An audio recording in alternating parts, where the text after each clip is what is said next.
So students, आज जो हमने स्टार्ट करना है topic, this is historical and development of microbiology and scopes. ठीक है, तो इसमें हम कुछ हिस्ट्री के बारे में पढ़ेंगे। माइक्रोबायोलॉजी में माइक्रोबायोलॉजी किस तरह से डिस्कवर हुई, किस तरह से फिर आगे डिफरेंट साइंटिस्ट ने क्या क्या डिस्कवरीज की, क्या क्या उनके क्वेश्चंस थे, कैसे उन्होंने रिजॉल्व किए। फिर जिस तरह मॉडर्न माइक्रोबायोलॉजी आती रही, उसके बाद उसके आगे क्या स्कोप्स हैं और क्या फर्दर डेवलपमेंट हुई, ये सब हम इसी टॉपिक में डिस्कस करेंगे। तो आज का हमारा टॉपिक है historical and development of microbiology. तो सबसे पहले आ जाते हैं the origin of micro organisms. अच्छा जी, अब हम बिल्कुल पीछे, बहुत बहुत बहुत ज्यादा पीछे, लाइक फॉर एग्जांपल हम 60s 50s में चले जाते हैं, 16th सेंचुरी में चले जाते हैं, जहाँ पर लोग जो है बहुत परेशान थे, डिफरेंट डिजीजेस हो जाती थी। बहुत सारे प्रॉब्लम्स होते थे कि खाना रखा रखा जो है अचानक से खराब होना शुरू हो जाता था। तो बहुत इस तरह के प्रॉब्लम्स आ रहे थे। तो जो रिसर्चर्स थे वो इसके ऊपर बहुत ज्यादा गौर व फिक्र कर रहे थे और ये सोच रहे थे कि ऐसी क्या चीज है, ऐसी क्या प्रॉपर्टी है, ऐसे क्या फैक्टर्स हैं जिसकी वजह से डिफरेंट डिजीजेस लोगों में हो जाती हैं, डिफरेंट फूड पार्टिकल्स जो हम बनाते हैं, वो फूड प्रिपेयर करते हैं, वो खराब हो जाता है। ऐसी क्या चीज है, मतलब लोग सोचने, साइंटिस्ट जो है, लोग तो खैर सोचते ही थे, लेकिन जो रिसर्चर्स उस पर काम कर रहे थे, जो उसके ऊपर स्टडी कर रहे थे, वो ज्यादा सोचते थे कि भाई ऐसी क्या चीज है कि जिसकी वजह से ये सब कुछ हो रहा है। कभी किसी को कोई डिजीज लग जाती है, कभी कुछ हो जाता है, तो कोई ऐसी क्या इनविजिबल चीजें हैं जिसकी वजह से जो है डिजीजेस हो रही हैं। तो फिर उस वक्त फिर ये बिलीव करने लगे कि हो सकता है कि कुछ ऐसी इनविजिबल चीजें हैं जो खुद ब खुद नॉन लिविंग थिंग से प्रोड्यूस हो जाती है। लेकिन जैसे कि फूड पार्टिकल, फूड एक नॉन लिविंग थिंग है, ठीक है, तो उससे खुद ब खुद कुछ ऐसा कोई लिविंग ऑर्गेनिज्म प्रोड्यूस हो रहा है, जो कि मतलब लोग या साइंटिस्ट या उस वक्त रिसर्चर्स, उस वक्त के जो रिसर्चर्स थे, वो ये बिलीव करते थे हो सकता है कि नॉन लिविंग थिंग से कोई लिविंग थिंग प्रोड्यूस हो रही है। और फिर उस सबको देखते हुए उन सब लोगों ने एक थ्योरी प्रेजेंट की जिसे कहा जाता था थ्योरी ऑफ स्पॉन्टेनियस जनरेशन। तो स्पॉन्टेनियस जनरेशन का मेन एम या मेन उसका फोकस क्या था, वो ये था कि organisms can arise spontaneously from non living organisms। ठीक है, उसका ऑब्जेक्टिव कह लो या उसका जो एम था या उसका मेन कॉन्सेप्ट जो था स्पॉन्टेनियस थ्योरी का या स्पॉन्टेनियस जनरेशन का, वो ये था कि कुछ ऑर्गेनिजम्स ऐसे होते हैं, कुछ लिविंग ऑर्गेनिजम्स ऐसे होते हैं जो कि नॉन लिविंग ऑर्गेनिजम्स से प्रोड्यूस हो रहे हैं। ठीक है, तो अब इस थ्योरी को डिनाई करने के लिए या इस थ्योरी को चैलेंज करने के लिए डिफरेंट जो है experimenters, different researchers, different scientist जो है वो आए, उन्होंने इसके ऊपर जो है डिफरेंट एक्सपेरिमेंट्स किए और इस थ्योरी को जो है चैलेंज करने की कोशिश की, इस थ्योरी को डिनाई करने की कोशिश की। तो उनमें से जो है एक जो साइंटिस्ट आए जिनका बहुत नाम हुआ, जिनका नाम था फ्रांसिस्को रेडी। ठीक है, उन्होंने इस थ्योरी को, स्पॉन्टेनियस जनरेशन की जो थ्योरी थी, इसको डिनाई करने की कोशिश की और उन्होंने अपना एक एक्सपेरिमेंट किया। अपने डिफरेंट एक्सपेरिमेंट, उन्होंने काफी सारे एक्सपेरिमेंट किए और ये बात बताने की, ये प्रूफ करने की कोशिश की कि भाई ऐसा कुछ नहीं है कि नॉन लिविंग थिंग से लिविंग थिंग अराइज हो रहा है, ऐसा कुछ नहीं है, बल्कि लिविंग थिंग ही है जो कि वजह बनती है लिविंग थिंग या स्मॉल माइक्रोब्स को जनरेट करने की। तो उन्होंने एक एक्सपेरिमेंट किया जिसमें उन्होंने ये दिखाया कि उन्होंने 3 जार्स लिए, जिसमें उन्होंने एक मीट लोफ रख दिया और उन तीनों जार की कंडीशन कुछ इस तरह की थी कि एक को उन्होंने बिल्कुल खुला छोड़ दिया, दूसरा उन्होंने बिल्कुल टाइटली पैक, कॉर्क से टाइटली उसको जो है पैक कर दिया, जबकि एक रखा जो जिसको उन्होंने जो है वायर गेज से, कॉटन से या वायर गेज से जो है उसको टाइटली बंद कर दिया। और फिर उससे उन्होंने दिखाया कि जो छोटे-छोटे से मैगोट्स थे, जो खुला हुआ था कंटेनर उसके ऊपर प्रोड्यूस हो गया बाय द स्मॉल इंसेक्ट्स, इन छोटी मक्खियों की वजह से जो है मैगोट्स प्रोड्यूस हो गए थे। जबकि जो दूसरे कंटेनर थे उनके अंदर, मीट के अंदर कोई मैगोट्स प्रेजेंट नहीं थे। जबकि उन्होंने जब कॉटन जो केज उन्होंने इस्तेमाल किया था उसके ऊपर उन्होंने देखा था कि ये जो छोटे छोटे से इंसेक्ट्स थे उन्होंने कुछ एग्स दे दिए थे जिससे मैगोट्स बनना शुरू हो गए थे और वो गेज पे आ गए थे। तो रेडी ने इस बात को फिर प्रूव करने की कोशिश की स्पॉन्टेनियस जनरेशन गलत है, कि नॉन लिविंग थिंग्स से कोई लिविंग ऑर्गेनिज्म प्रोड्यूस नहीं किए जा सकते। लिविंग थिंग ही होते हैं, मतलब कुछ बड़े ऑर्गेनिजम्स होते हैं जो कि छोटे ऑर्गेनिजम्स को ग्रो करवाते हैं और जिसकी वजह से जो है वो स्मॉल ऑर्गेनिजम्स प्रोड्यूस होते हैं और फिर वो फिर different conditions like for example food decay का काम कर रहे हैं या कोई किसी में डिजीज हो रही है तो उस डिजीज कॉज कर रहे हैं। तो रेडी ने इस तरह से स्पॉन्टेनियस जनरेशन को चैलेंज किया और ये बात डिसप्रूव की कि नॉन लिविंग थिंग से लिविंग थिंग प्रोड्यूस हो रहे हैं। ठीक है। worms found on the rotten meat originated from the eggs of flies, उन्होंने ये उनका ये ऑब्जेक्टिव था। covered, फिर उन्होंने ये क्या किया था, covered the meat jar with the gaze, no worm was present। ठीक है, जो covered थे उसमें कोई worm present नहीं था। despite Reddy's finding, the theory of spontaneous generation was difficult to disprove। अब रेडी ने ये वाला एक्सपेरिमेंट करके दिखा भी दिया, बता भी दिया, डिस्प्रूव भी कर दिया कि स्पॉन्टेनियस जनरेशन जो है वो गलत है। इसके बावजूद भी बहुत सारे डिस्प्यूट्स आए। बहुत सारे रिसर्चर्स ने रेडी की ये जो एक्सपेरिमेंट्स थे उसको डिनाई किया कि नहीं, तुम जो बोल रहे हो वो गलत है, ऐसा ही है, स्पॉन्टेनियस जनरेशन ही सही बात है कि नॉन लिविंग थिंग से लिविंग थिंग प्रेजेंट हो प्रोड्यूस हो रहे हैं। वो क्यों? क्योंकि रेडी के बाद जो है एंट लिवन हुक ने अपनी डिस्कवरी की। ठीक है, एंट लिवन हुक ने क्या डिस्कवरी की थी, उन्होंने स्मॉल पार्टिकल्स डिस्कवर कर लिए थे from the drop of water, के कुछ स्मॉल पार्टिकल्स प्रेजेंट होते हैं जो कि इनविजिबल होते हैं। तो रेडी के बाद जब ये लिवन हुक ने माइक्रोस्कोप बनाया या उन्होंने लेंसेज दिए तो उससे ही पता चल गया कि छोटे और ऐसे ऑर्गेनिजम्स प्रेजेंट होते हैं जो कि खुद ब खुद कहीं ना कहीं से आ रहे हैं, वेदर वो कहीं एयर से आ रहे हैं या फिर कोई डस्ट पार्टिकल्स उनको लेकर घूम रहे हैं, लेकिन कुछ तो है, कुछ छोटे छोटे से ऑर्गेनिजम्स प्रेजेंट हैं जो कि ये डिजीजेस कॉज कर रहे हैं या फिर जो है फूड डिके का काम कर रहे हैं। तो इस वजह से रेडी का जो एक्सपेरिमेंट था बाद में चल के इसको भी डिनाई कर दिया गया कि ये जो है स्पॉन्टेनियस जनरेशन को डिसप्रूव नहीं कर सकता। स्पॉन्टेनियस जनरेशन जहाँ थी वहीं रहेगी, जो थ्योरी प्रेजेंट कर दी थी वो प्रेजेंट कर दी थी। तब भी ये बात तो रेडी के एक्सपेरिमेंट के बाद भी एंट लिवन हुक की जो डिस्कवरीज थी उसके बाद भी ये समझना जाने लगा कि जो थ्योरी ऑफ स्पॉन्टेनियस जनरेशन थी वो ठीक थी। ठीक है, फिर उसके बाद कुछ और साइंटिस्ट आए जिन्होंने फिर और काम किया। ठीक है, रेडी के बाद और नीधम आए। ठीक है, नीधम आए, उन्होंने क्या किया कि उन्होंने एक इन्फ्यूजन ली या उन्होंने एक ब्रॉथ ली। ब्रॉथ क्या होता है या इन्फ्यूजन क्या होता है? मतलब एक लिक्विड होता है जिसमें कुछ ऐसे न्यूट्रिएंट्स रख दिए जाते हैं, न्यूट्रिएंट्स प्रेजेंट होते हैं जो कि माइक्रो ऑर्गेनिज्म की ग्रोथ के लिए, उनको ग्रो करने के लिए जो है जरूरी होते हैं। ठीक है, तो उन्होंने एक ऐसी इन्फ्यूजन बनाई, एक ब्रॉथ बनाई और उसको उन्होंने जो है बॉयल करके रख दिया। ठीक है, अब जब उन्होंने बॉयल करके रख दिया, बॉयल करने के बाद फिर उन्होंने बोला कि अब ये क्योंकि ब्रॉथ जो है बॉइल्ड है, इसमें कोई स्मॉल माइक्रो ऑर्गेनिजम्स प्रेजेंट नहीं है, तो अब जो है ये बिल्कुल स्टेराइल रहेगी। फिर उसको उन्होंने एयर से भी एक्सपोज किया, तो बाद में पता चला कि वो जो ब्रॉथ थी वो क्लाउडी हो गई। पहले वो क्लियर थी, बिल्कुल पानी जैसे होता है ना क्लियर, वैसे ही वो बिल्कुल क्लियर थी।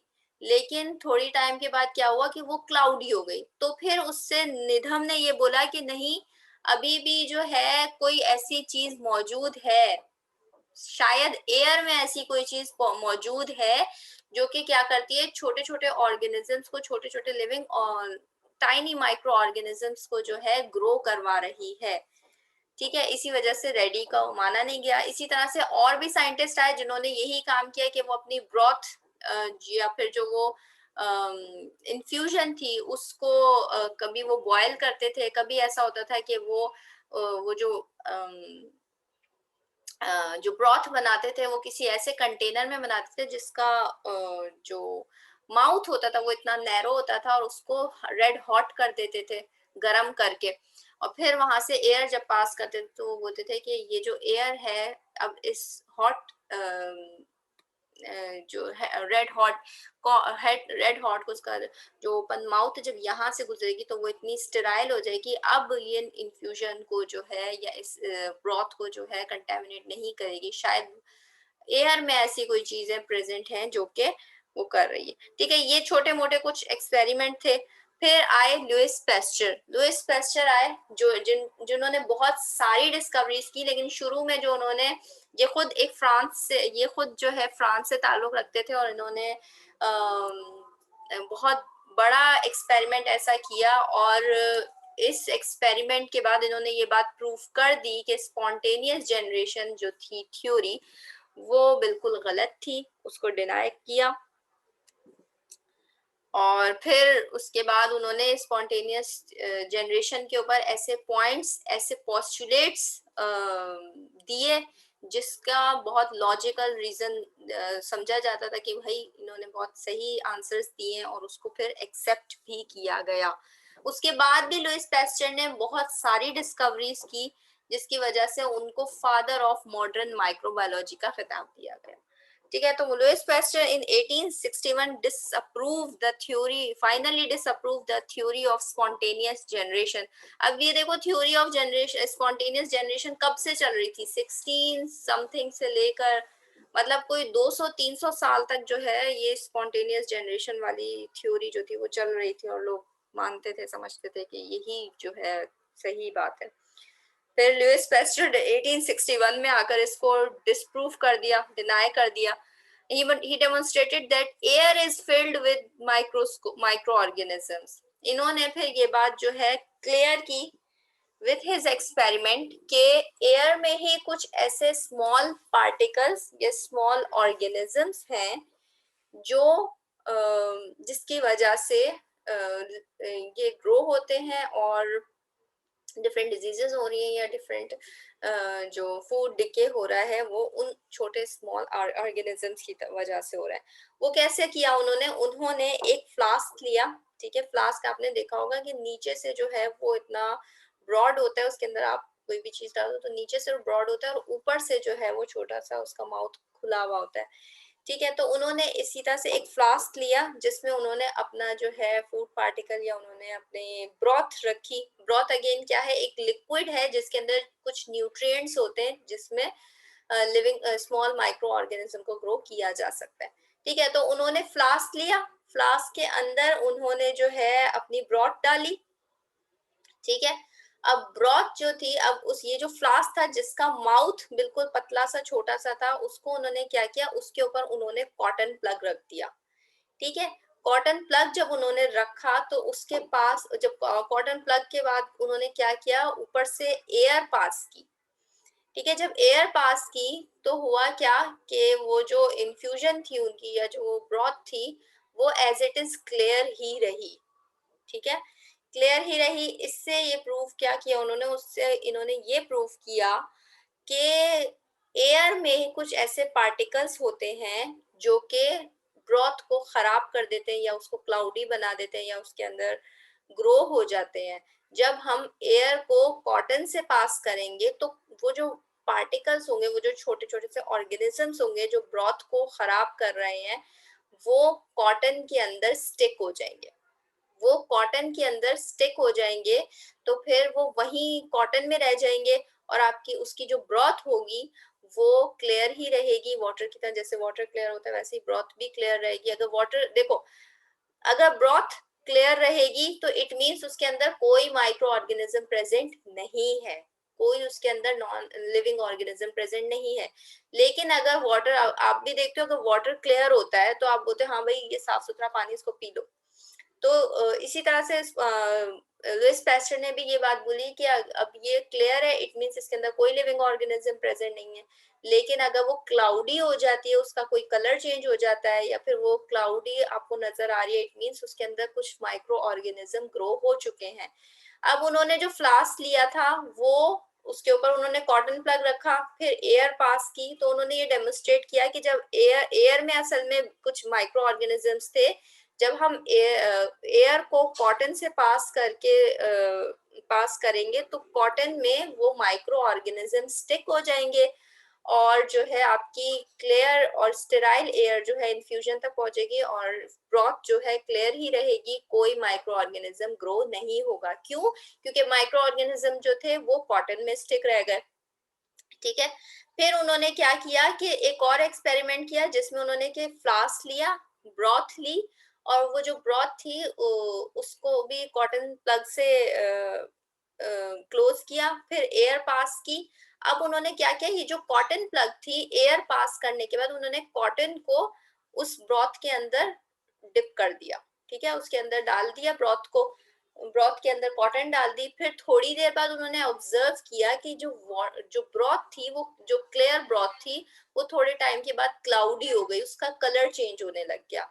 इससे उन्होंने क्या प्रूव किया, उससे ये प्रूव किया कि देखो भाई, जब कॉटन लगी हुई थी, हमने उसको कॉटन को ड्रॉप नहीं किया था ब्रॉथ के अंदर, तो ब्रॉथ बिल्कुल क्लियर रही। इसका मतलब ये हुआ कि कॉटन के अंदर कुछ ऑर्गेनिज्म स्टिक रह गए थे, और वो क्योंकि ब्रॉथ तक नहीं पहुंचे, इस वजह से कोई ब्रॉथ के अंदर चेंजेस नहीं आए। लेकिन जब हमारे पास वो ब्रॉथ थी जिसके अंदर हमने कॉटन से प्लग किया था, एयर पास की, और उस फिर कॉटन को हमने डिप कर दिया इस ब्रॉथ के अंदर, तो उसके अंदर जो माइक्रो ऑर्गेनिज्म स्टिक हुए थे वो ब्रॉथ के अंदर चले गए, और ब्रॉथ हमारी जो है ब्लर हो गई, उसका कलर चेंज हो गया, और अब वो स्टेराइल नहीं रही। ठीक है। he filtered the air through cotton plug drop into the sterile infusion। जब कॉटन प्लग को ड्रॉप किया इन्फ्यूजन में या ब्रॉथ में, तो उसका कलर चेंज हुआ, जिससे ये पता चला कि बेसिकली कॉटन प्लग के अंदर एयर की वजह से कुछ ऑर्गेनिज्म स्टिक हो गए थे, और वो, एक सेकेंड, आपका कुछ क्वेश्चन है, रिज्यूम कर देते हैं। फिर पेस्टर ने एक और एक्सपेरिमेंट किया, जिससे उन्होंने अपनी बात को अगेन प्रूफ करने की कोशिश की। ये है वो फ्लास्क, ठीक है, जिसको मैंने कहा ना कि नीचे से जो है ये ब्रॉड होता है, ऊपर से इसका जो माउथ होता है वो नैरो होता है। तो इससे पहले जो उन्होंने एक्सपेरिमेंट किया था, वो इस तरह का स्वान शेप, इस तरह की उसकी नेक नहीं थी, वो बस यहाँ तक था। यहाँ उन्होंने कॉटन रख दी थी, और फिर उस कॉटन के थ्रू जो है एयर पास की थी, और फिर बाद में उस कॉटन को जब इसके अंदर डाल दिया था तो वो उसका कलर चेंज हो गया। अब इस एक्सपेरिमेंट में उन्होंने क्या किया, इसको किस तरह से प्रूव किया, उन्होंने अपनी ये ब्रॉथ ली, ये येलो कलर की आपको जो नजर आ रही है, ये इसकी ब्रॉथ है। इसको इन्होंने पहले हीट किया। हीट करने से क्या होता है, वो जो है स्टेराइल होती है, अगर ऑर्गेनिज्म उसके अंदर प्रेजेंट भी होंगे तो वो मर जाएंगे। ठीक है, स्टेराइल कर लिया। फिर उन्होंने ये जो फ्लास्क लिया था वो कुछ इस तरह का लिया था कि उसकी जो नेक थी, ये आप नजर आ रहा होगा, ये इसकी जो नेक थी, इस तरह की स्वान शेप नेक थी। यहाँ से वो थोड़ी सी खुली हुई थी कि एयर इसके अंदर जा सके। जब एयर इसके अंदर जाएगी तो एयर के अंदर लिविंग पार्टिकल्स होंगे, स्मॉल लिविंग पार्टिकल्स होंगे। अब वो स्मॉल पार्टिकल्स, अब यहाँ देखो इसमें क्या हुआ कि वो जो जब एयर पास हुई तो वो स्मॉल पार्टिकल्स यहाँ रह गए। ठीक है, यहाँ जो है bacteria and dust particle settle here in the, ये जो बेंड आ रहा था, इसका नेक शेप का जो बेंड आ रहा था, यहाँ पर वो पार्टिकल्स बैठ गए, सेटल डाउन हो गए। यानी कि ये पार्टिकल्स अभी तक ब्रॉथ तक नहीं पहुंचे। ठीक है, ब्रॉथ स्टेराइल रही, कोई इशू नहीं हुआ, ब्रॉथ बिल्कुल स्टेराइल रही। और इस तरह से जो है आपका, क्योंकि पार्टिकल्स यहीं आकर स्टॉप हो गए, यहीं सेटल हो गए थे फिर, और वो ब्रॉथ तक नहीं पहुंच सके, तो फिर कोई इशू नहीं हुआ, आपकी ब्रॉथ स्टेराइल ही रही। फिर उन्होंने आगे थर्ड में काफी टाइम तक उन्होंने ब्रॉथ वैसे ही रखी और ब्रॉथ वैसे ही स्टेराइल रही, बिल्कुल क्लियर रही, कोई इसमें पार्टिकल प्रेजेंट नहीं था, कुछ नहीं। फिर फोर्थ में उन्होंने क्या किया कि इस फ्लास्क को थोड़ा सा टिल्ट कर दिया। ये पहले सीधा खड़ा था, फिर इसको जो है टिल्ट कर दिया, हॉरिजॉन्टल कर दिया। तो उससे हुआ क्या कि इसके यहाँ पर जो पार्टिकल्स थे, जो स्मॉल डस्ट पार्टिकल या बैक्टीरिया जो यहाँ सेटल हो गया था, वो मूव करके, क्योंकि उन्होंने टिल्ट की तो वो मूव करके यहाँ ब्रॉथ तक पहुंच गया।